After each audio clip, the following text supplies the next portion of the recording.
Assalamualaikum warahmatullahi wabarakatuh. Innal hamdalillah nahmaduhu wa nusalli ala rasul karim. Amma ba'du. Alhamdulillah, apa kabar semuanya? Semoga sehat selalu ya.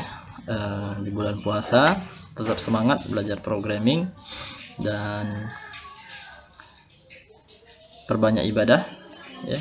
Perbanyak baca Quran, kemudian perbanyak zikir pagi dan petang, dan juga niatkan setiap pembelajaran yang kita lakukan untuk ibadah pada Allah Subhanahu wa taala.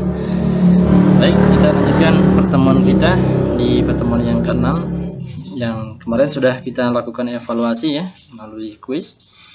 Ya, walaupun hasilnya tidak terlalu memuaskan, sebagai motivasi kita untuk meningkatkan kemampuan kita di bidang programming ya, artinya terutama untuk yang dasar-dasar atau yang basic itu harus dipelajari kembali, diulang-ulang kembali ya.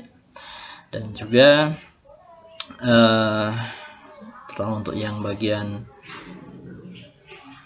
front end dan juga bagian back end ya, harus dikuasai lagi, dipelajari lagi. Kalau ada yang belum jelas di materi-materi sebelumnya, silahkan ditanyakan, bisa lewat WA atau by email ya, atau Instagram atau lewat Spada. Silahkan teman-teman, yang mana yang memudahkan untuk berkomunikasi ya. Tidak usah sungkan untuk bertanya ya, jangan malu bertanya sesaat di jalan ya. Kalau kebanyakan nanya maluan, tapi tidak usah malu untuk bertanya kalaupun memang tidak mengerti. Dan insyaallah saya siap untuk membantu. Jika pertanyaannya sulit, maka saya akan coba carikan jawabannya ya. Ya, kita sama-sama belajar. Dan materi kita kali ini adalah, kira-kira hari ini kita akan membahas apa di pertemuan yang ke-6. Nah, bahasan kita adalah tentang mengulang kembali materi sebelumnya, yaitu pemrograman berbasis web ya. Kemudian materi berikutnya adalah tentang framework ya, masih definisi framework itu sendiri. Kemudian juga kita akan bersenang-senang dengan CodeIgniter. Apa sih CodeIgniter? Oke, sebelum kita masuk ke tentang CodeIgniter, kita bahas dulu nih tentang pemrograman berbasis web ya. Bapak ulang kembali. Nah, itu yang Bapak jelaskan di materi sebelumnya ya, tentang front end dan back end programming. Nah, yang untuk bagian front end itu adalah, atau istilah lainnya adalah client-side scripting. Nah, itu seperti HTML, CSS, JavaScript ya. Nah, kemudian dikombinasikan menjadi sebuah framework, itu namanya Bootstrap gitu ya. Nah, itu framework yang familiar, dan kalau bisa dikuasai ya tentang Bootstrapnya, atau paling tidak Anda tahu cara kerjanya atau cara menggunakannya. Kemudian juga tentang server-side programming atau bahasa pemrograman di sisi server gitu ya. Nah, seperti PHP, kemudian JavaScript ya, kemudian ASP.NET, Python. Nah, semuanya silahkan dipelajari. Tapi yang untuk materi kita selama 1 semester ke depan, kita akan berfokus kepada PHP ya, seperti yang sudah Bapak jelaskan di materi sebelumnya. Kenapa PHP? Karena memang masih populer sampai saat ini, digunakan untuk mengembangkan atau membangun aplikasi berbasis web ya. Dan terutama untuk dasar-dasar di PHP-nya tetap harus dikuasai, jangan sampai nanti dasarnya tidak tahu ya. Karena framework yang akan Bapak jelaskan di pertemuan ini adalah berkaitan dengan PHP gitu ya. Nah, silahkan dasar-dasarnya seperti tipe-tipe datanya, kemudian struktur datanya, kemudian juga logicalnya ya, array dan lain sebagainya, silahkan dipelajari kembali di PHP ya, di materi sebelumnya. Jika ada yang belum jelas ya silahkan ditanyakan gitu. Nah, cara kerjanya sebenarnya antara client-side scripting dengan server-side scripting atau programming itu sebenarnya hampir sama, cuma yang membedakan ada di bagian prosesnya. Jadi kalau yang bagian depan ya, dia tidak menggunakan bahasa pemrograman di sisi server. Cuma kalau yang bagian belakang ya, atau server side programming, dia yang akan memprosesnya ada di bagian belakang, artinya ada bahasa pemrograman yang bekerja di situ. Nah, contohnya Bapak contohkan di Spada ya. Jadi kalau informasi yang tampil di depan ini adalah dari sisi client side scripting gitu ya, karena tidak diproses menggunakan apa namanya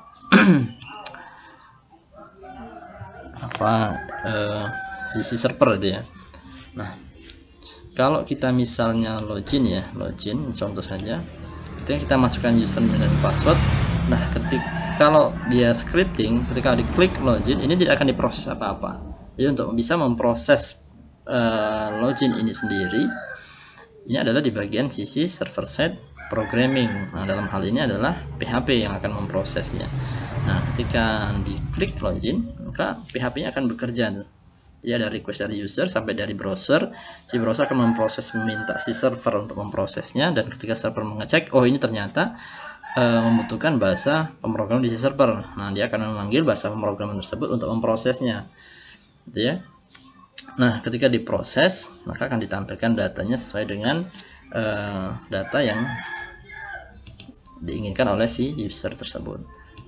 Nah, kira-kira seperti itu cara kerjanya. Dan kalaupun nanti masih bingung ya silahkan ditanyakan ini. Sebelumnya materi sebelumnya sebenarnya sudah Bapak sampaikan. Di sini mengulang kembali. Itu terkait dengan server side programming. Nah, berikutnya adalah tentang framework gitu ya. Apa sih framework itu sendiri? Nah, ada beberapa definisi tentang framework ya. Ini Bapak ambil dari Wikipedia. Dia kumpul dari fungsi generik dalam pemrogram untuk membantu menyelesaikan proses yang lebih kompleks ini. Atau disebut juga pengembangan software libraries gitu ya. Kalau dari namanya ya sudah jelas, itu namanya adalah kerangka kerja ya. Kerangka kerja di mana diperuntukkan untuk memudahkan kita dalam memproses sebuah informasi gitu ya. Bisa macam-macam. Kalau kemarin untuk dari sisi front end itu frameworknya itu Bootstrap gitu ya, untuk memudahkan kita dalam membangun aplikasi web untuk dari front end-nya gitu ya. Nah, kemudian juga dari sisi back end dan juga menggunakan framework gitu ya. Jadi di framework ini adalah akan mengatur keseluruhan proses yang terjadi di aplikasi yang akan dibangun. Nah, kalau definisinya juga banyak sekali ya, ada kumpulan library, kemudian menggunakan library dan lain sebagainya.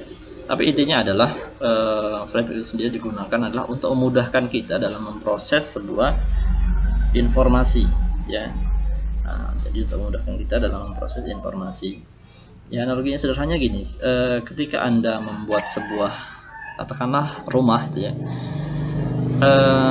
dimulai dari proses awal, misalnya harus menanam pohonnya dulu, kemudian membesarkan pohonnya dulu, nanti setelah pohonnya besar diproses, ditebang gitu ya, kemudian setelah ditebang misalnya baru dibentuk ya, setelah dibentuk nanti baru dirapikan, setelah dirapikan baru nanti dipasang untuk kerangka rumahnya dan seterusnya. Jadi prosesnya itu dari awal itu sudah memakan waktu. Nah, tapi dengan adanya framework, teman-teman tidak perlu lagi memulai prosesnya itu dari awal, sehingga tinggal di-cut mana bagian-bagian yang tidak diperlukan ya, dalam artian yang bisa dipermudah. Misalnya ketika teman-teman membangun rumah, teman-teman butuh yang namanya pintu. Nah, jadi teman-teman tidak perlu harus buat pintu dari awal, cukup teman-teman datang ke tempat panglong kayu, tempat orang buat apa ya, kusen ya, buat kusen, buat kayu, buat pintu, tinggal teman-teman minta ukuran yang berapa pintunya, didesain, kemudian tinggal ambil setelah jadi gitu ya. Tinggal pasang di rumah. Itu lebih cepat dibandingkan tadi harus buat dari awal, nyari pohonnya dulu baru ditebang, kan prosesnya agak lama. Nah, kira-kira seperti itu. Jadi framework itu sendiri adalah untuk memudahkan proses itu sendiri, dan sudah ada standarnya masing-masing sesuai dengan programming yang akan dibangun dan punya karakter yang berbeda-beda ya. Di setiap framework juga punya identitas berbeda-beda, tergantung nanti framework apa yang digunakan.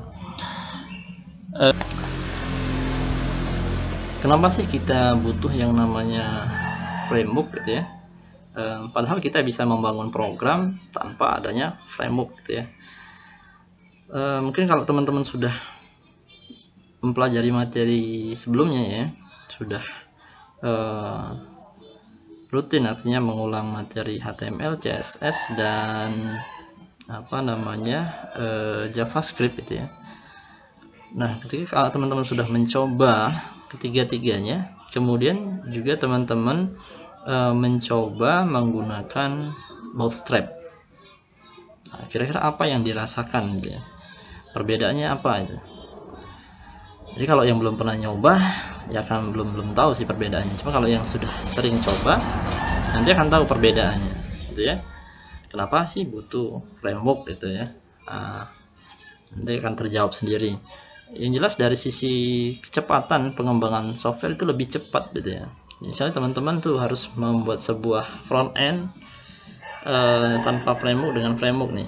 Satu teman-teman membuat, ada 2 orang misalnya, satu membuat front end dengan framework, satunya tidak, satu dengan Bootstrap, satunya tidak. Nah, maka yang membuat front end dengan framework itu jauh lebih cepat dibandingkan yang tidak menggunakan framework gitu ya. Kenapa? Dia harus menyiapkan bahan-bahannya itu dari awal. Nah, sedangkan yang framework misalnya dia membuat sebuah button warna biru saja misalnya, dia cukup tinggal memanggil fungsi yang ada di framework itu sendiri. Nah, sedangkan teman-teman yang tidak menggunakan framework, dia harus mendesain awal CSS-nya, kemudian menyiapkan CSS-nya, menyiapkan gambar dan lain sebagainya untuk membuat sebuah button saja. Nah, padahal untuk membuat sebuah aplikasi yang kompleks itu kan butuh banyak sekali tools-toolsnya. Ya, bukan hanya button saja, tapi input-input yang lain juga, seperti untuk navigasi, kemudian juga untuk membuat sebuah slider ya, gambar bergerak dan sebagainya, atau misalnya untuk memodifikasi gambar. Nah, itu jauh lebih cepat dengan menggunakan framework, contohnya Bootstrap, dibandingkan misalnya harus membuatnya dari awal. Sama juga seperti itu ya. Di sisi back end juga sama seperti itu. Dari sisi kecepatan, kemudian apa? Mudah digunakan, itu salah satunya juga. Kenapa kita membutuhkan yang namanya framework. Kemudian juga codingnya mudah di maintenance. Artinya gini, codingnya itu mudah kita perbaiki. Misalnya ada kesalahan nih, misalnya ada 2 orang programmer ya, satu misalnya ada kesalahan nih inputnya, atau misalnya bukan salah sih, misalnya ada perubahan data misalnya membuat sebuah informasi atau form ya, informnya terkait dengan misalnya jenis kelamin, ternyata yang inputnya baru 1. Nah, ketika dimodifikasi itu jauh lebih cepat menggunakan framework gitu. Nah, itu salah satu kemudahannya. Kemudian apa? Untuk memudahkan dalam bekerja secara tim, itu salah satu juga. Jadi tim yang banyak dengan menggunakan satu framework tidak akan mengalami kesulitan dalam mengembangkan aplikasi, justru apa? Jauh lebih cepat tadi ya dalam sisi pengembangan software. Nah, misalnya teman-teman nih buat ada project skripsi misalnya tentang akademik gitu ya. Jadi teman-teman tidak harus mengerjakan dari poin 1 sampai selesai, tapi cukup bagi bertimnya. Misalnya satu orang nih mengerjakan bagian untuk tabel mahasiswa, satu mengerjakan tabel untuk dosen, satu untuk mengerjakan tabel untuk mata kuliah, satu untuk mengerjakan tabel KRS, KHR dan seterusnya itu. Sehingga apa? Pengerjaannya jauh lebih cepat dibandingkan tadi kalau dikerjakan satu orang. Nah, dari sini juga sudah kenapa kita butuh namanya framework gitu ya. Baik, kita lanjutkan. Nah, di PHP itu ada banyak sekali framework yang beredar ya, dan framework yang paling tua itu adalah CodeIgniter gitu ya, salah satu framework yang kurang lebih usianya sudah 16 tahun ya, artinya sudah lama sekali dan sekarang pun masih eksis. Dan versi terakhir dari si CodeIgniter ada seri 4 gitu ya, tapi nanti yang akan kita pelajari adalah seri 3. Nah, kenapa kita tidak belajar seri 4? Nah, Nanti silahkan cari jawabannya ya. Baik, ini Bapak jelaskan juga beberapa framework yang ada di PHP. Ada coordinator, kemudian ada G framework gitu ya, singkatan dari Yes, Iris gitu ya. Kemudian ada Prado, ada Kick PHP, kemudian ada Zen, ada Laravel, ada Kohana, ada Symfony, dan lain-lain, masih banyak lagi. Dan kita pun bisa mendesain framework sendiri versi kita.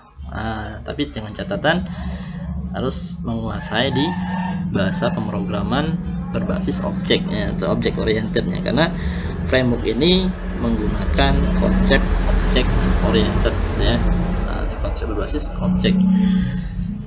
Nah, ini beberapa framework yang ada di PHP, sebanyak juga yang lain, termasuk juga untuk bahasa pemrograman yang lain seperti di Python itu ada namanya Django framework ya, digunakan untuk membuat sebuah aplikasi berbasis web juga. Tapi kita berfokusnya untuk saat ini adalah di PHP karena banyak sekali materi-materi yang bisa kita sampaikan di sini. Nah, untuk framework paling populer ya di tahun 2015 itu menurut Setpoint, tapi yang terbaru belum mencoba untuk cari itu ya. Silahkan dicari. Yang pertama itu adalah Laravel gitu ya. Laravel, kemudian coordinator, Symfony. Terkadang ada beberapa perbedaan ya, tergantung nanti melihatnya dari sisi mana itu ya, dari sisi apa itu.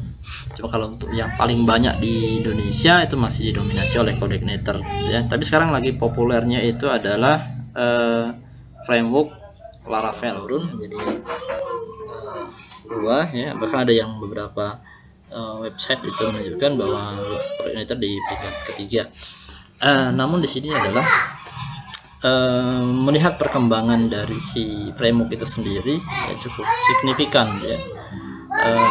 Kalau kita lihat misalnya di googling gitu ya, kita coba cek beberapa framework PHP terbaik ya tahun 2020.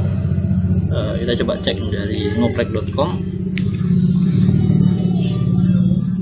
Nah, ini masih didominasi oleh si Laravel ya, sebagai framework PHP terbaik ini pada tahun 2020 ya. Dia sama dengan coordinator ya, di bawah lisensi MIT ya, dan terbuka secara bebas juga. Coordinator juga sama. Nomor 2 adalah coordinator, kemudian Symfony ya, kemudian Zen, kemudian Kick PHP ya. Nah, artinya apa? Perkembangan untuk framework sendiri itu sangat signifikan ya untuk pengembangan aplikasi berbasis web. Nah, kalau merujuk ke Python itu ada Django ya, salah satunya framework yang digunakan dalam pengembangan aplikasi web ya. Tapi kita tidak akan terfokus ke Python ya. Yang akan kita bahas adalah ke framework PHP. Nah, di sini nanti yang akan kita pelajari itu lebih banyak ke coordinator. Nah, kenapa sih kita belajarnya ke coordinator gitu ya? Seperti yang sudah saya jelaskan di awal bahwa coordinator merupakan salah satu framework tertua itu ya, framework tertua, sehingga untuk kita yang masih baru ya di bidang framework itu bagusnya belajarnya adalah lebih ke coordinator, karena dari script codingnya itu masih mudah dipahami ya. Tapi kalau untuk sudah Laravel, dia ada tingkat kesulitannya tersendiri ya. Nah, biasanya kalau sudah paham di dasar ya, seperti di coordinator, maka kita mau meloncat ke Laravel itu sebenarnya tidak akan mengalami terlalu banyak kesulitan ya. Karena kita sudah basicnya sudah tahu. Nah, cuma kalau kita langsung ke Laravel biasanya dari beberapa masukan gitu ya, yang dari forum dan lain sebagainya, itu akan kesulitan mempelajari tentang Laravel karena fiturnya sangat banyak ya. Kemudian juga cara instalasinya juga agak sedikit berbeda dengan di CodeIgniter yang versi 3. Nah, untuk nanti teman-teman bisa melanjutkan kalau misalnya memang tertarik untuk mempelajari tentang framework ya di Laravel. Nah, teman-teman bisa langsung kunjungi websitenya ya di Laravel ya. Nah, kemudian teman-teman bisa langsung pelajari teknisnya untuk framework Laravel sendiri.